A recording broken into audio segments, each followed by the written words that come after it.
Emma opens her cafe at 7 o'clock every morning. Today, she has a special feeling. Something nice might happen. The cafe is small but warm. It has big windows and many plants. Emma loves her cafe. She likes making coffee and talking to people. At 8 o'clock, Emma's first customer comes in. It is Mr. Brown. He is old and kind. "Good morning, Mr. Brown," says Emma with a smile. "Good morning, Emma," says Mr. Brown. He drinks the same coffee every day. Emma makes it quickly. "Thank you, Emma," he says. "It is perfect as always." At 9 o'clock, a new customer enters. She is a young woman with a red scarf. "Hello," she says. "Can I have a cup of tea, please?" Emma nods. "Sure," she replies. Emma makes the tea. "It is nice here," the woman says. "Thank you," Emma answers. "I am Emma. I hope you enjoy the tea." The woman smiles. "My name is Mia," she says. Emma and Mia talk for a while. They talk about the weather and their favorite books. Mia writes stories. Emma likes to read them.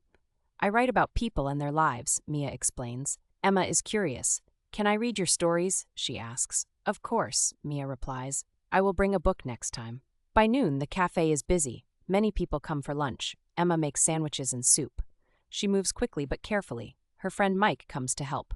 "Hey, Emma," he says. "Do you need a hand?" Emma is glad to see him. "Yes, please," she replies. Mike is a great help. Together, they serve all the customers. Everyone is happy and full.